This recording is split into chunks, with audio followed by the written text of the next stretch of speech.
Now learning physics will be great fun with a physics teacher, a solution to all problems in physics. The physics teacher.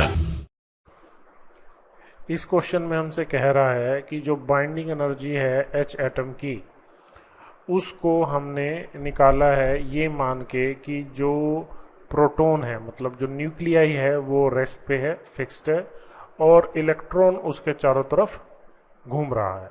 ठीक, तो अगर हम ऐसा मानते हैं तो हमने बाइंडिंग एनर्जी का ये एक्सप्रेशन निकाला था। m यहाँ पे मास ऑफ इलेक्ट्रॉन है। वो अब कह रहा है कि अगर हम ये ऐसा करें, if one decides to work in the frame of reference with the electron is at rest, तो कह रहा है कि न्यूक्लियाई को रेस्ट पे मानने की बजाय अगर हम इलेक्ट्रॉन को रेस्ट पे माने और इलेक्ट्रॉन की फ्रेम से इस सारी सिचुएशन को देखें और प्रोटॉन को ये मान ले कि प्रोटॉन इलेक्ट्रॉन के चारों तरफ घूम रहा है, तो जिस आर्ग्यूमेंट के बेसिस पे हमने बोहर पोस्टुलेट्स लगा के इस सिचुएशन को डिराइव किया था, सेम उसी सिचुएशन को अगर हम यहाँ पे लगाएं तो बाइंडिंग एनर्जी की सिचुएशन ये आएगी। ये फार्मूला हमारे पास आएगा और m जो है that is given as the proton mass. तो कह रहा है कि जो ये एक्सप्रेशन हमने बनाया है, इस एक्सप्रेशन में एक कमी है। वो कमी क्या है वो हमें बतानी है। तो वो ये कह रहा है कि this last expression is not correct, ये लास्ट एक्सप्रेशन जो है ये सही नहीं है। तो इसमें ऐसी क्या कमी है जिसकी वजह से सही नहीं है? तो यहाँ पे देखिए, जब हमने इस एक्सप्रेशन को डिराइव किया था तो हमने माना कि न्यूक्लियाई रेस्ट पे है और इलेक्ट्रॉन जो है उसके चारों तरफ चक्कर लगा रहा है। यहाँ पे हमने उल्टा किया। तो बेसिकली यहाँ पे जो फ्रेम ऑफ रेफरेंस की बात की गई है, हमें बेसिकली उसको देखना है। तो यहाँ पे इस बात को समझने से पहले एक चीज़ समझिए फ्रेम ऑफ रेफरेंस के करस्पॉन्डिंग, कि जब हमने यहाँ पे न्यूक्लियाई को रेस्ट पे माना है, मतलब न्यूक्लियाई को इनर्शियल फ्रेम माना है, न्यूक्लियाई को इनर्शियल फ्रेम माना है और इलेक्ट्रॉन उसके चारों तरफ घूम रहा है, मतलब जो हमारी ऑब्जर्वेशन है वो इनर्शियल फ्रेम से है। ठीक है, बट जब हम यहाँ पे प्रोटॉन को ऑब्जर्व करेंगे इलेक्ट्रॉन के फ्रेम ऑफ रेफरेंस से, तो हमें यहाँ पे ये देखना पड़ेगा कि क्या इलेक्ट्रॉन का फ्रेम ऑफ रेफरेंस इनर्शियल है या नहीं है। अगर इलेक्ट्रॉन का फ्रेम इनर्शियल नहीं है तो हम इलेक्ट्रॉन को रेस्ट पे मान रहे हैं और इस ऑब्जर्वेशन को कर रहे हैं, तो वो गलत होगी। तो इस बात को और अच्छी तरह से समझने के लिए इस डेफिनेशन को देखें। A frame of reference, a frame of reference may be considered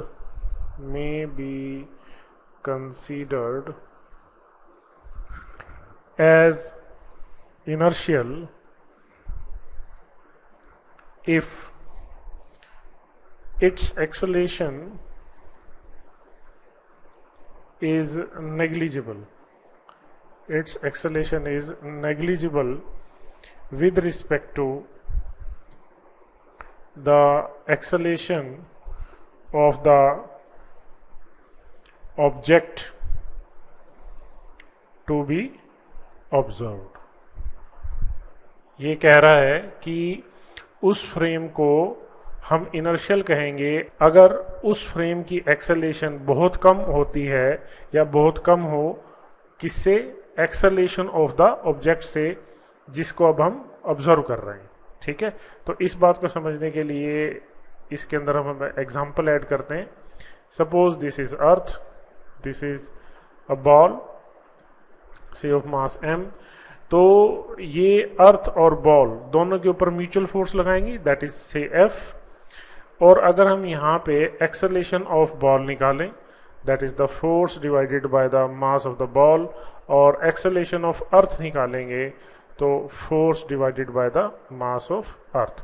तो यहाँ से आपको साफ दिखाई दे रहा है कि mass of earth is very very larger in comparison to the mass of the ball, so the acceleration of the earth is extremely smaller than the acceleration of the ball. तो इस डेफिनेशन के basis पे हम ये कह सकते हैं कि जो अर्थ का फ्रेम ऑफ रेफरेंस है that is considered to be approximately inertial, जैसे कि आपने +1 में भी पढ़ा है। तो हम अर्थ के फ्रेम को जिसका मास बहुत ज़्यादा है तो उसको हम इनर्शियल मान सकते हैं, और इसको इनर्शियल नहीं मानेंगे, इसको नॉन इनर्शियल फ्रेम मानेंगे। क्लियर? तो सेम यहीं पे आप कर सकते हैं कि प्रोटॉन का मास इलेक्ट्रॉन के मास से बहुत ज़्यादा है तो प्रोटॉन के फ्रेम को तो आप इनर्शियल मान सकते हैं, वहाँ से ऑब्जर्वेशन करेंगे तो this is approximately okay. But अगर आप इलेक्ट्रॉन के फ्रेम से प्रोटॉन की ऑब्जर्वेशन करेंगे तो ये फ्रेम जो है ये नॉन इनर्शियल है, पर आपने यहाँ पे जो ये ऑब्जर्वेशन करी है ये इलेक्ट्रॉन को इनर्शियल मान के कर ली है, जो कि बेसिकली रॉन्ग है।